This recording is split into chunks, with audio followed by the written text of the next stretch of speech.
2010년 엘비스의 주치의였던 조지 니코플러스 박사가 엘비스의 진짜 사망 원인은 때문이라고? 때문에? 말이 되나?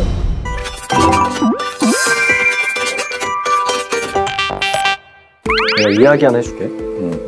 1977년 8월 16일 미국 테네시주에 있는 도시 멤피스의 어느 집 화장실에서 한 남자가 사망한 채 발견이 됐어. 그의 이름은 바로 엘비스 앨런 프레슬리. 우리가 아는 엘비스 프레슬리? 그치.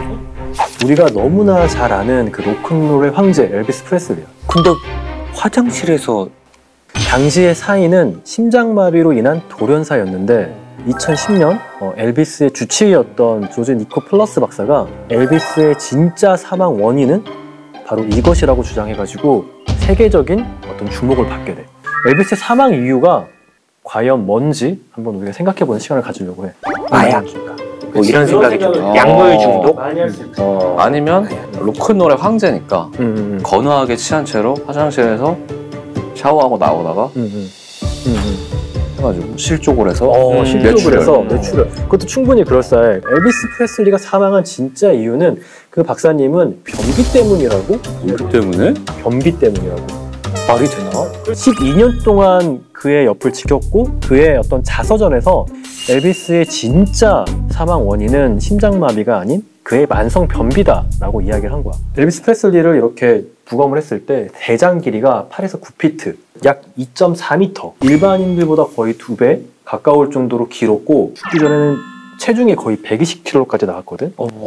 굉장히 엄청 거부가 됐었구나. 먹는 거는 굉장히 많이 먹고 활동량은 적고 스트레스도 많이 받으면서 이런 변비와 관련해가지고 여러 심혈관계 질환을 일으켜서 급사로 일어났을 가능성이 있는 거지.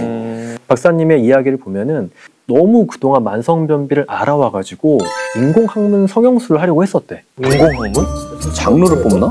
학문 쪽으로 어떤 그런 직장 쪽에서 대변이 나오지 않고 있어가지고 뭔가 거기에다가 성형술을 하려고 했던 것 같은데 아무래도 이제 본인도 어떤 그런 연예인이고 스타이다 보니까 좀 자존심 때문에 수술을 할 수 없었다라고 해.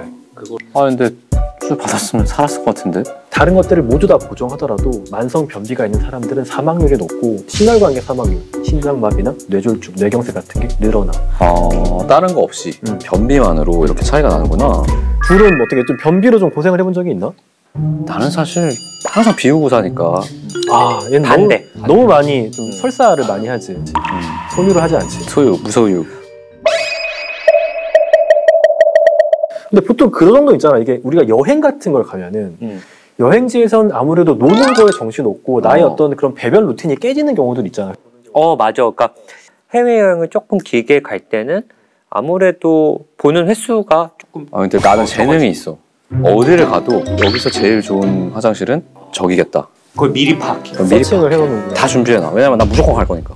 낙준이 애기들이 이제 낙준이가 없으면 항상 그 얘기를 하잖아. 아빠 또 화장실 갔어? 이럴 정도로 낙준이가 기분 나쁜 게 뭔지 알아? 진짜 화장실에 있어. 그러면 이제 어쨌든 변비가 뭐 이게 정확한 진단명인가? 약간 난 궁금한데. 대장은 원래 우리가 음식을 먹으면은 계속해서 움직여. 그래서 우리가 물구나무를 서고 있어도 음식은 항문 쪽으로 가게 돼 있어. 얘네가 연동 운동을 하니까. 대장이 이거를 잘 못한다고 볼 수도 있겠네. 그치. 대장의 활동력, 운동성이 좀 떨어지는 건가? 뭐 일주일에 2회 미만으로 대변을 보거나 뭐 완전히 굳은 뭐 딱딱한 변이 나오거나 뭐 이런 것들로 인해서 뭐 항문이 찢어져서 뭐 출혈 있는 이런 좀 고통스러운 어떤 이벤트를 반복해서 경험하거나 이러면 우리가 좀 변비로 좀 진단을 할 수가 있지. 구독은 변비를 사라지게 합니다. 요즘 들어 변비 환자들이 좀 늘어난다. 이유가 있나 어떤? 이게 아무래도 현대인들은 변비가 생기는 그 원인의 대부분이 좀 불규칙한 배변 습관. 이게 뭐냐면은 우리가 업무나 학업 이런 것들을 하고 있잖아 항상. 바로 화장실을 갈 수가 없는 그런 환경들이 문제가 되는 거야.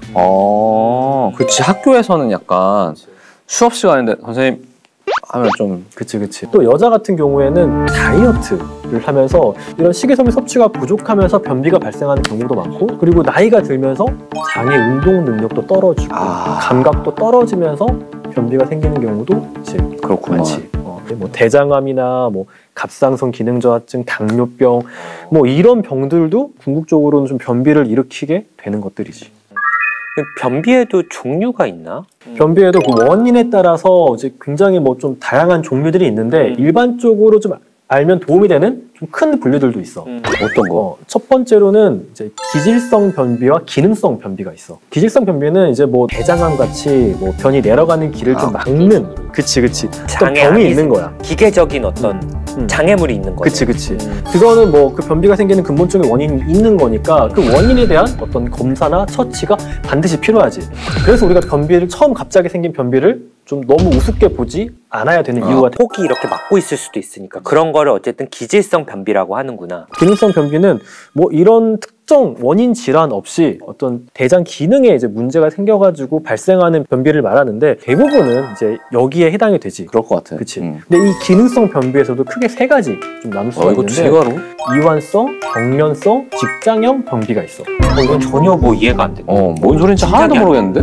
이완성 변비는 대장이 이완돼 있는 거야. 운동 능력이 떨어져. 좀 푹 퍼져 있어. 그래서 대장 운동이 약해가지고 변을 잘 밀어내지를 못해. 이렇게 해야 되는데 이렇게 하고 있으면 그래서 장 속에 변을 좀 담고 있는 거야. 근데 얘네가 이미 좀 늘어나 있잖아. 자꾸 이렇게 압력이 낮아가지고. 그래서 그렇게 변이를 막 느끼지 않아, 본인도. 그냥 좀 나이 드신 분 중에 뭐 나 원래 대변 한 3일, 4일에 한 번씩 봐요. 근데 한 번 볼 때 변 양은 많아. 위험할 것 같은데? 그러면 대변들이 장 속에 차면서 복부 팽만감도 느끼고 엄청난 복통이 생기고 이 덩어리로 인해서 굉장한 좀 뭐 문제가 생기는 경우들이 있어. 그럼 이완성 변비는 알겠는데 그럼 경련성 변비? 이건 아예 모르겠는데? 경련은 뭐야? 경련성 변비가 스트레스랑 주로 관련이 있는 변비야. 비정상적으로 자율신경이 좀 긴장을 하잖아? 그러면은 장벽이 진짜 좀 불규칙하게 수축을 해. 어떤 사람들은 군데군데가 더 수축을 하는 거야. 여기 이렇게 되고 이렇게 되는데 못 가게 막는 딱 돼버리면은 변이 장을 잘 통과하지 못해가지고 발생하는 변비야. 직장형 변비는 뭐지 그러면? 보통 우리가 직장에서 대변을 이렇게 좀 모아가지고 여기에 변이를 느끼면 마지막에 딱 짜주는 거잖아. 근데 여기에서 걸려서 잘 나오지 않는 거야. 자꾸 힘주고 참으려고. 그러다 보면은 직장형 변비가 생겨가지고 화장실 가서 힘을 줘도 대변이 안 나와서 그러다가 못 보고 나오시는 분들도 있어. 변비 때문에 생길 수 있는 병도 있다 그랬잖아. 변비가 막 다 어떤 뭐 다른 병의 원인이 될 수 있다고. 이게 진짜 고생하신다니까. 일단 화장실에 오래 앉아 있게 되잖아. 오래 앉아 있게 되지. 그러면서 항문에 문제가 생겨. 여기에 자꾸 이제 압력이 가해지니까 혈관들이 굵어지고 막 꼬이고 돌출되고 치질이 생기는구나. 그치, 치질이 생겨. 근데 이게 또 문제가 뭐냐면은 한 번 찢어져, 한 번 통증 생겨, 대변 보는 게 더 무서워져. 그러네. 그 외에도 대장 내부에서도 이게 압력이 생기잖아. 그렇지. 여기 막 누르니까. 그러면은 대장벽이 이게 대장벽 이렇게 있잖아. 바깥쪽으로 뿅 튀어나오는 개실 같은 게 생길 수가 있어. 그냥 개실만 생기면 그나마 다행인데 변 같은 게 끼잖아? 그러면 개실염이 생길 수가 있어. 그럼 수술해야 되는 거 아니야? 수술해야 돼. 개실염 생기면은 수술로 장을 잘라내게 되는 경우도 있어. 그리고 이외에도 대변이 정말 굳어져가지고 그 덩어리도 큰데 굳어지잖아? 그러면 이게 누워있잖아. 장벽을 눌러. 여기에 장이 헐어버려. 궤양이 생기는 경우도 있고 반복해서 화장실 가서 힘주고 스트레스 받고 혈압 올라가게 하고 변비를 해서 장내 미생물층도 좀 안 좋아지고 결국 만성 변비가 있는 사람들이 다른 거를 다 보정해도 심장 혈관 질환이랑 뇌 혈관 질환이 발생 확률이 올라가. 그래서 사망률이 올라가는 거구나. 그래서 엘비스 프레슬리의 사망도 결국 그 변비를 교정을 했었더라면 그렇게 급사를 하지 않았을까.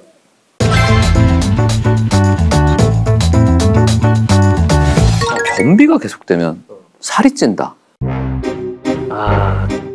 그거 아니지. 아니야? 그렇게 생각할 수는 있어.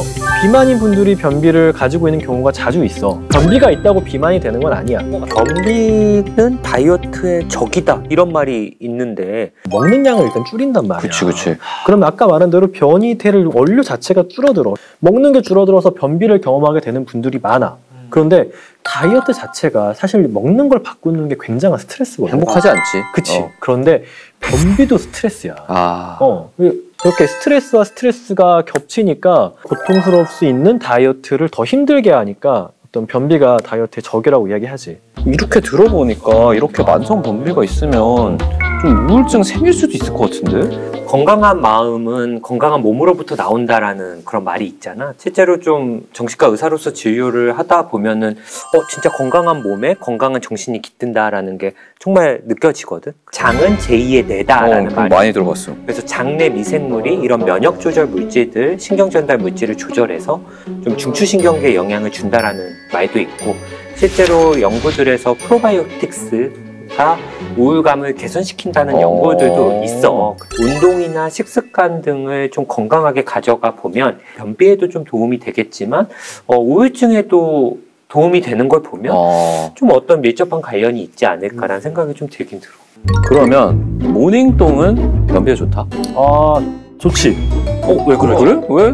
우리 몸은 좀 재밌게도 보이지 않는 어떤 그 사이클대로 움직이게 돼. 그래서 아침이 되면 변이가 생기고 화장실에 가게 되는 거야. 이렇게 정해진 시간에 변을 보게 되면은 그 직장 벽에 어떤 감각이 느껴질 때 바로 갈 수 있어서 이게 좀 무뎌질 일도 없이 바로바로 싹싹. 대변을 보는 그런 루틴이 만들어지는 거야. 배변 시간의 루틴. 뭐 아까 쭉 얘기를 해줬는데 변비를 예방하거나 치료할 수 있는 방법, 우리가 생활 속에서 쉽게 실천할 수 있는 방법들이 뭐가 있을까?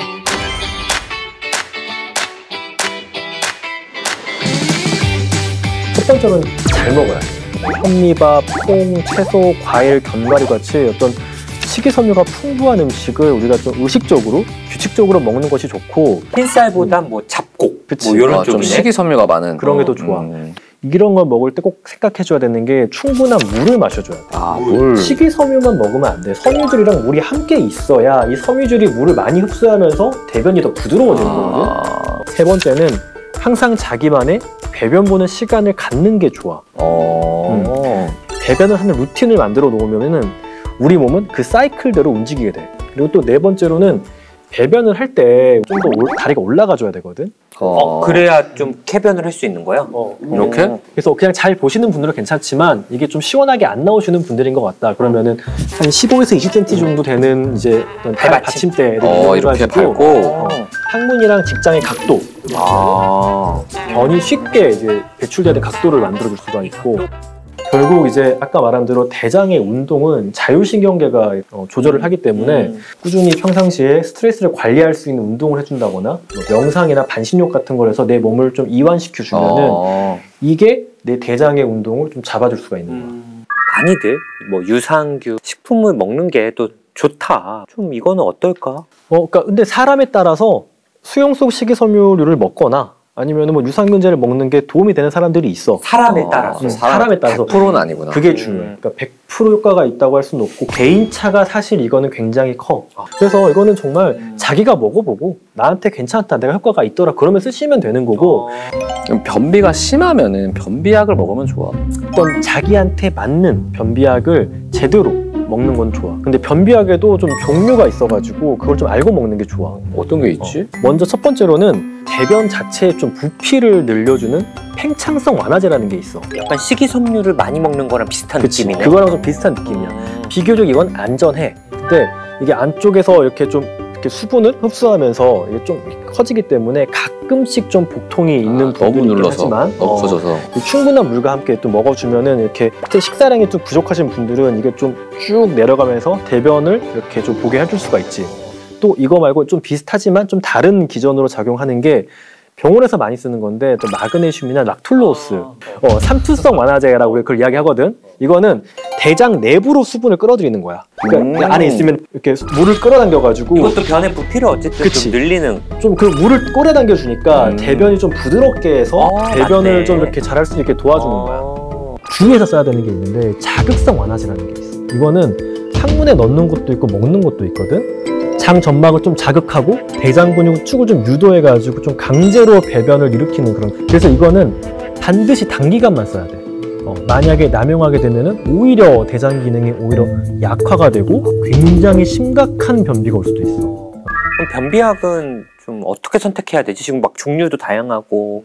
당연히 부작용에 적은 약부터 사용하게 하지. 장기적으로 복용해도 좀 부작용이 적은 그런 팽창성 완화제 같은 거를 좀 우선적으로 써보는 게 좋고, 뭐 그래도 안 들은다면 삼투압성 하제, 그래도 안 된다 그러면 단기간 자극성 하제를 사용해가지고 대변을 보게 할 수도 있고.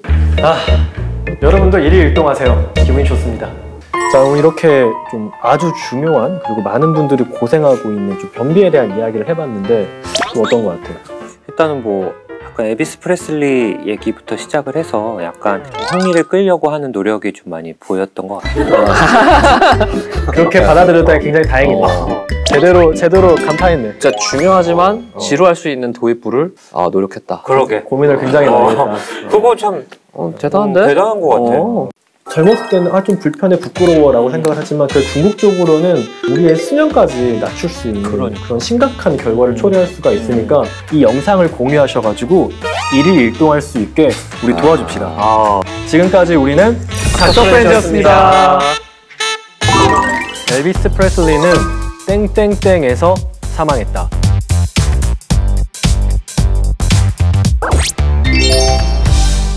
변비를 예방하려면 이것만 기억하세요.